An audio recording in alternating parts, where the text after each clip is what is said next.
ഇന്ന് വടിയും കോലമൊക്കെ പിടിച്ച് അങ്ങനെ വന്നാലേ ഞാനിപ്പോൾ ജർമ്മനിയിൽ ഒരു നഴ്സറി പോകാമെന്ന് വിചാരിച്ചു കേട്ടോ. നമ്മുടെ ചെടികളൊക്കെ ഉള്ള നഴ്സറിയിൽ എന്തോരം ചെടികളും വെറൈറ്റികളാണെന്ന് പറയും. അയ്യോ കണ്ടു കഴിഞ്ഞിട്ടുണ്ടെങ്കിൽ ചെടിയൊക്കെ വളർത്താൻ ഇഷ്ടമുള്ളവർക്ക് എല്ലായിടത്തും വരാൻ തോന്നും. പക്ഷേ ഈ ഒരു ചെടിക്കൊക്കെ ഉണ്ടല്ലോ 30, 35, 40, 50 യൂറോ വരെ പോകുന്നുണ്ട് കേട്ടോ. അങ്ങനെ ഞാൻ തപ്പി നടന്നു കഴിഞ്ഞപ്പോൾ ഇതേ നമ്മുടെ നാട്ടിലുള്ള പോലെ തന്നെ മുളകും കാര്യങ്ങളൊക്കെ കണ്ട് അതിൻ്റെ ഇടയ്ക്ക് ഞാൻ നോക്കിയപ്പോൾ പപ്പായ ഉണ്ട് കേട്ടോ. പപ്പായ ഞാൻ ആദ്യമായിട്ടാണ് ഇവിടെ കണ്ടിരുന്നത്. പപ്പായ ഉണ്ടായിരുന്നു കേട്ടോ.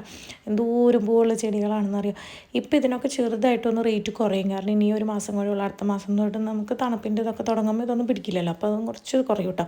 വെറൈറ്റി ചെടിച്ചട്ടികളും കാര്യങ്ങളും കണ്ട കൊട്ട പോലത്തെ ചെടിച്ചട്ടികളും അങ്ങനെ എല്ലാം നല്ല വെറൈറ്റികളായിട്ടുണ്ട് കേട്ടോ. ഓരോ സീസണനുസരിച്ചാണ് ഒരു ഗാർഡനൊക്കെ സെറ്റ് ചെയ്യുന്നത്. അപ്പോൾ അതിനുള്ള സംഭവങ്ങളെല്ലാം ഉണ്ട്.